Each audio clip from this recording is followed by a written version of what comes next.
Today's show has been sponsored by Rockland Trust, East Wareham Branch, where each relationship matters. Wareham sits on the south coast between the towns of Marion and Bourne, almost at the end of Buzzards Bay.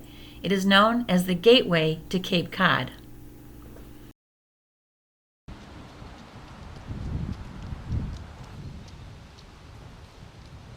Welcome to the Captain John Kendrick Museum. The Captain John Kendrick Museum is a very important part of our town's history here.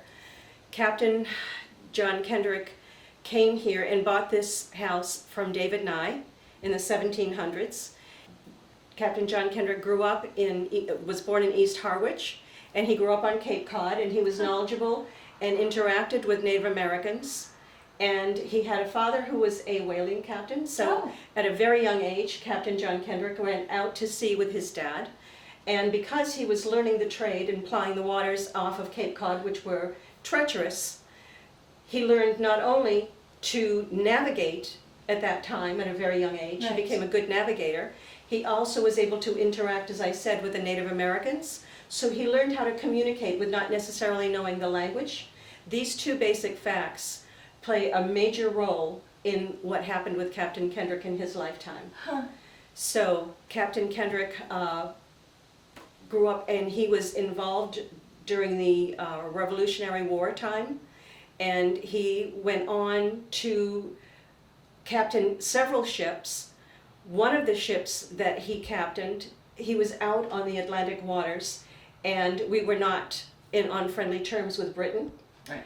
And so he actually was in the French and Indian War, and he took a British ship to France as a privateer. Now, a privateer is like a pirate, but they do it legally for the government. So as a privateer, he was out there, and he was able to capture these British ships and took them into France. And the King of France at the time awarded him cash for bringing in that bounty. And when he came back here to America, he used that money to purchase this house. So 4 Boston businessmen asked Captain Kendrick if he would start trade with China, and knowing that he was an excellent navigator and an excellent communicator and a diplomat of sorts, Right. because he was able to communicate with all of these different folks. He chose then to ask Captain Robert Gray to be his second in command, and he was given 2 ships, the Columbia Rediviva and also the Lady Washington, the smaller sloop. The Columbia Rediviva was the larger cargo ship, and the Lady Washington, the smaller ship, would allow them to get into the bay, to get in closer to shore, to communicate with these folks. And so in 1787, Captain John Kendrick and Robert Gray left the port of Boston, and Captain Kendrick left his wife Huldah Pease. He had met and married her on Martha's Vineyard, but at the time he felt it wasn't a safe place to leave his family. They had several children, and when they came here, 3 children were born here in Wareham, and the other 2 were born in Martha's Vineyard. So when they came here to Wareham, they set up their home here, and Captain Kendrick was here actually for a period of about 9 years. But he was known when he was here, because this was shipbuilding area, he had a store. He would go out the front door and invite people in. He would actually go over across the street to the Bessie Park area, and he would do trade with all of those folks that came in on those ships. And again, this was a shipbuilding community. So Huldah Pease remained here when Captain Kendrick left Boston with their 3 children. Their 2 older sons, John and Solomon, were old enough to go with him on that journey. Wow. So he left with the 2 older sons, and his wife remained here. And she was also a very strong, independent woman. She ran the store while he was gone and maintained the home. And the journey took them over to the Cape Verdean Islands, where they would pick up water and supplies. And he stayed at the Cape Verdean Islands a little bit longer than his crew would have liked, because they knew that they had to go around the Cape Horn. Right. And it was going to be treacherous. The longer they waited, the more likely that they would encounter storms, and of course that would endanger the crew Sure. and the cargo and so on, and the mission. So at Cape Verde, he, again, took a little bit longer than they chose, so he already had some backlash from his crew members and Robert Gray from that decision. They went down, leaving Cape Verdean Island, they went down around Cape Horn, and the two of them stayed together, and they went up the coast of, western coast of South America, and up to Nootka Sound. And the idea was that when they went up to Nootka Sound, they would then trade, and this was what they were all doing, trading sea otter furs, taking those items that they had brought from Boston, trading them for furs, and then the idea was to go to China and get tea, silk, and porcelain. So along the route, when he was there, he made friends with some of the tribes that were up there, the Native American tribes, and did not make friends with others. And this was the case with all of the explorers. It was never a happy occasion when you came in and you invaded people's native lands. And so there were tragedies along the way. Now, when he left Nootka Sound, they went to what at the time called Sandwich Islands, we know as Hawaii today.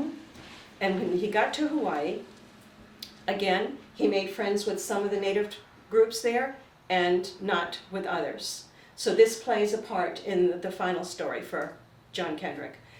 When he was in the Hawaiian Islands, he again stayed some time there. He left the Hawaiian Islands, the Sandwich Islands at the time, and then went over to China. They weren't so much interested in his sea otter furs, but he did conduct trade with China. When he left China, he encountered a typhoon. A typhoon would be like what we would say, consider a hurricane here. And he was trying to save his ship. He sent Captain Robert Gray back on to Boston so that they would not lose the cargo.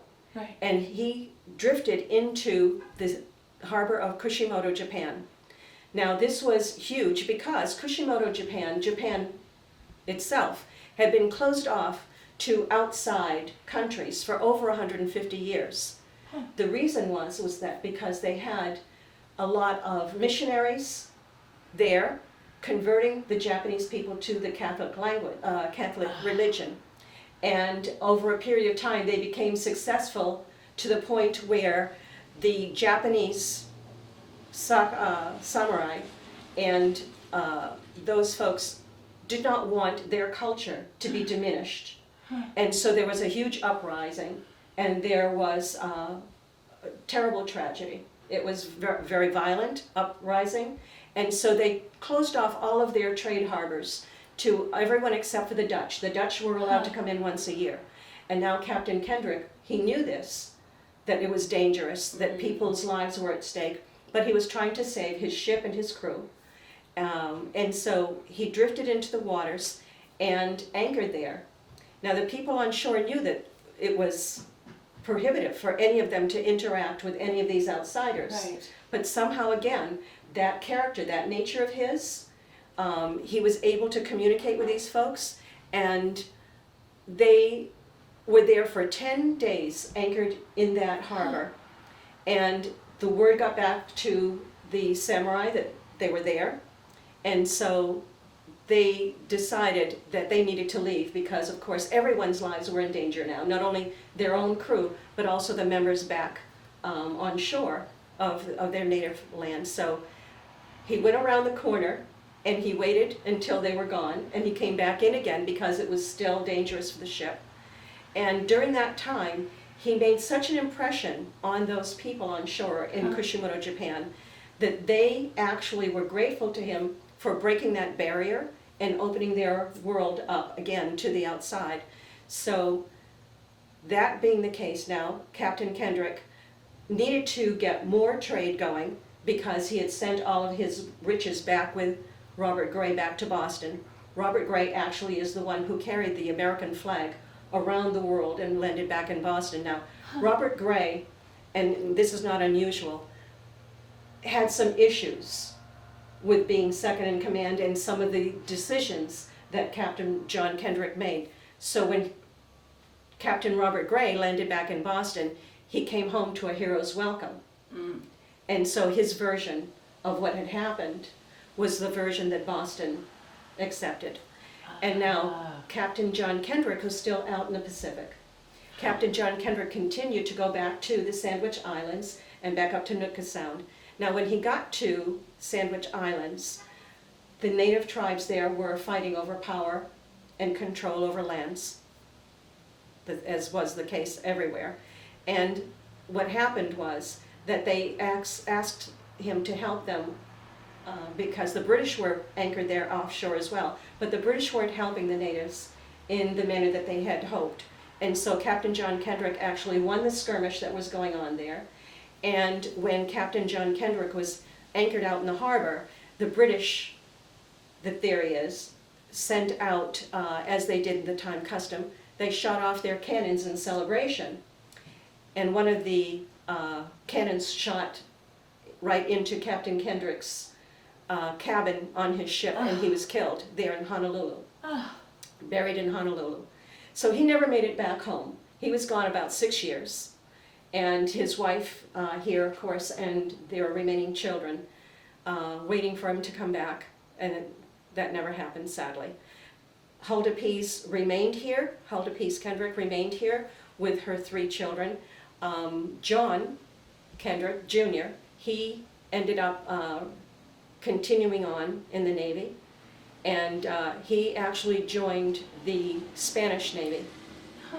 And Solomon was killed by natives out in the West Coast. He never made it back to his home as well.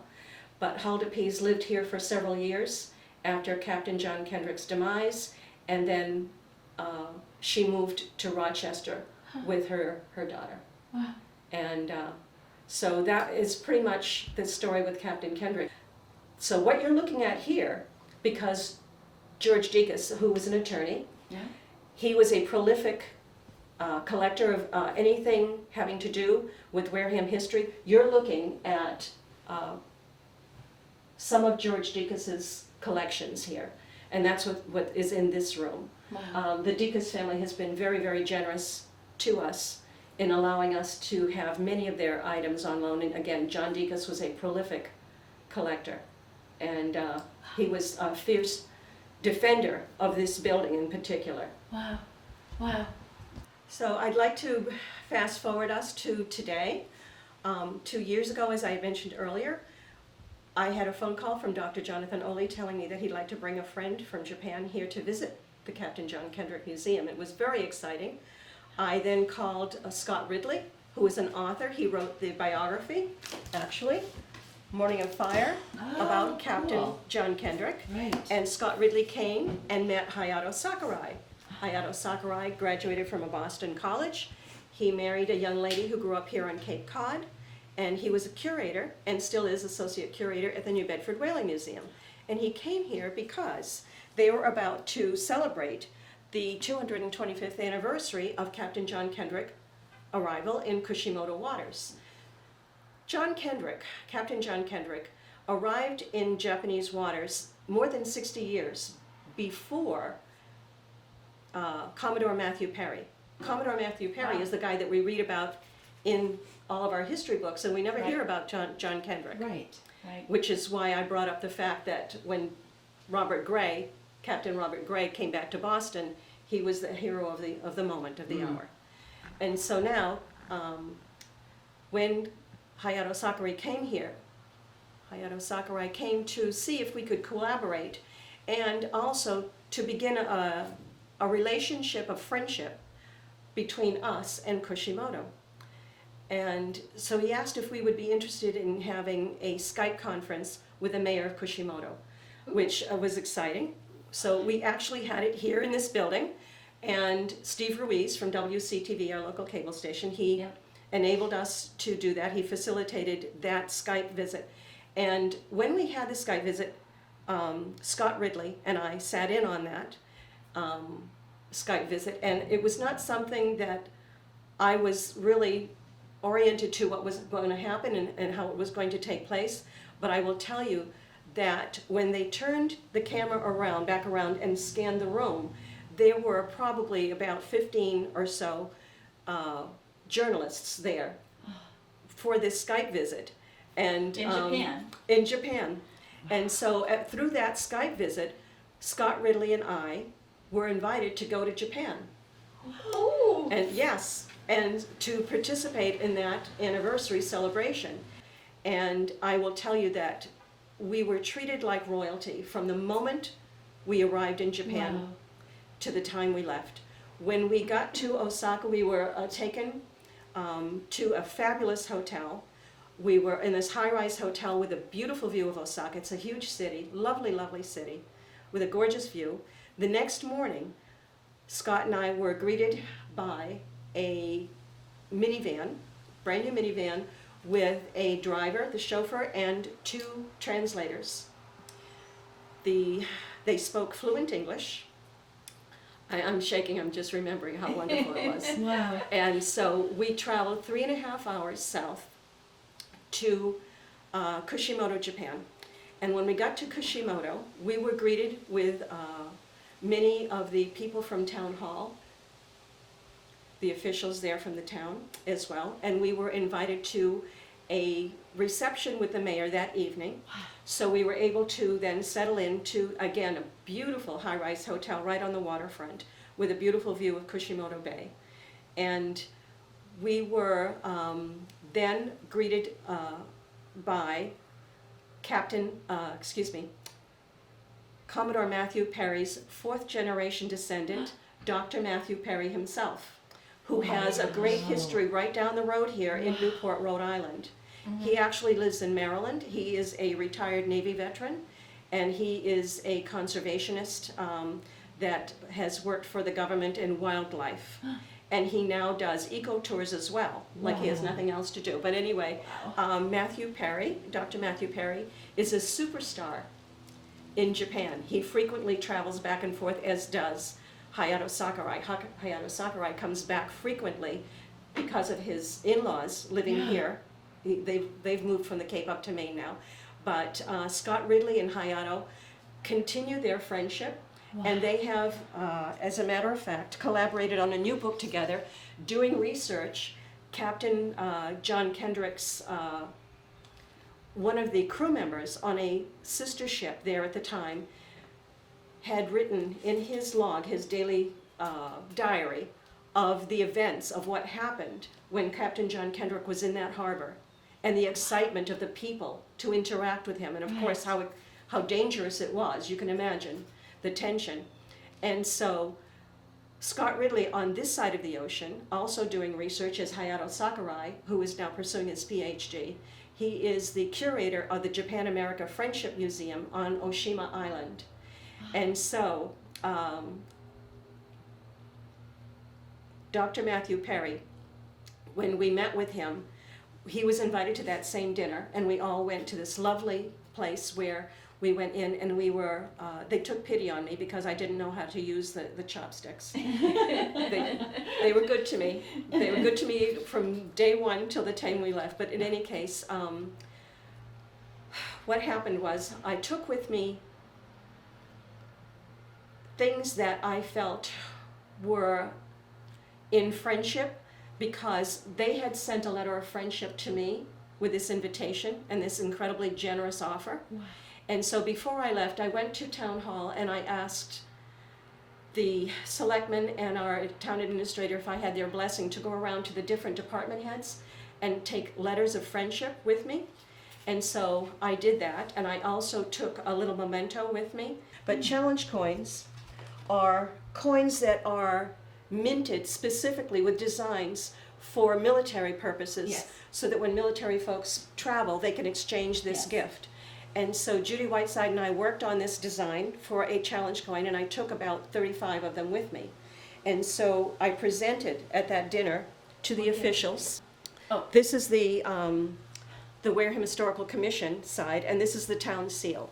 Wow, which nice. Charles Bates designed, and in the early 1900s. And so, in addition to the challenge coins, I also took haiku poetry and drawings from the middle school and the elementary school children here in Wareham. And that was the one thing that I asked them if I could do that one, if they could do me that one favor, and allow me to go to a school there and meet with the children and present to the children there the haiku poetry and the drawings. So I took with me letters of friendship from the police department, the fire departments, the harbor master, municipal maintenance, and EMS, and they all gave me small mementos to take with me. Now, I only took with me a carry-on for my 7 days, and I said my clothing and all the gifts will go in there, so please don't give me anything large. But of course, you know, there's always one. And so John Deacus, as a matter of fact, Deacus Cranberries, John Deacus gave me a picture, a framed picture about this big of cranberries being harvested. And so he shipped it over there, and Hayato kept it for me so that I could present it. But in any case, when we had the next morning, the day of the actual ceremony, we were again met with this caravan of minivans. I felt like I was in a movie here with all of these these minivans behind us with all of these officials. And we went to the cultural center in Kushimoto. At the cultural center, my job was to arrange a Skype visit between Wareham High School students and the Kushimoto students, which I had arranged before I left. And so again, Steve Ruiz was back here. We had done a dry run and it worked. Was back here with the high school students here from the Wareham High School under the guidance of Matt Stanton. And I was over on this stage, which I didn't know how what the venue was going to be, but 500 students there, all in their beautiful, uniforms, their navy blue blazers and white shirts and red ties and black pants and 500 students sitting there, and we were up on stage, and I got to meet a lot of Japanese officials, and Commodore Matthew Perry's descendant, Dr. Matthew Perry, he did a presentation about Commodore Perry. Scott Ridley got up and did his presentation about Morning of Fire and his biography of Captain John Kendrick, and my job was then to present the gifts that I brought from Wareham. Right. I had letters of friendship from Mayor Marty Walsh from Boston, also Congressman Keating, and I also had letters from the superintendent of schools here as well. And so I was so proud to be able to give them these gifts. The program also had Caroline Kennedy, who at the time was the ambassador there to Japan. And she sent a beautiful video presentation that was up on this big jumbo screen behind us. We had several people there that were Japanese officials in the military, also sitting up on the stage with us. And once that was over, that was part one. The Skype visit went along smoothly. The Japanese children are extremely shy, very, very shy, but it was a wonderful experience, and it was so that our children were up on the jumbo screen for the Skype visit, and the Japanese students as well here on the screen here. Wow, that's awesome. It was awesome. After that, we went on to part two. We left there, and we went to the actual museum, the Japan-America Friendship Museum, and these are pictures. We'll get that close up. Okay. These are pictures of the stage. Wow, look at that. And the folks. And here is the mayor of Kushimoto doing his presentation and his introduction. And this gentleman is Alan Greenberg. He was the American consul there, based out of Osaka. Wow. And here I am presenting the gifts. Oh, look at that. And here's Caroline Kennedy doing her presentation and her congratulations on the celebration of Captain John Kendrick. And here again, here is my Skype visit with the Wareham students and the Japanese students behind me. Wow. And Hayato is sitting next to me, translating. Here are the students in the audience, as you can see. And here is Dr. Matthew Perry doing his presentation about Commodore Perry. This is Scott Ridley, our author, and a tremendous, tremendous friend and support to the Wareham Historical Society. Nice. He actually lives on Kendrick property, owns Kendrick property in Harwich. And here we are at the dinner. This was part three. Wow. We were invited to a formal dinner with, they were military officials actually, and I ended up presenting more gifts at that time. We then left the dinner, and then this was part 4, I guess, of the thing. And we went to the Japan-America Friendship Museum, where Scott Ridley and Hayato Sakurai had collaborated on a brand new exhibit focused on Captain John Kendrick. And this is a print, a large print of one of the drawings of the people on shore that drew of Captain John Kendrick's Lady Washington. And here is a monument that they put just outside their train station in Kushimoto of Captain Kendrick's ship, the Lady Washington.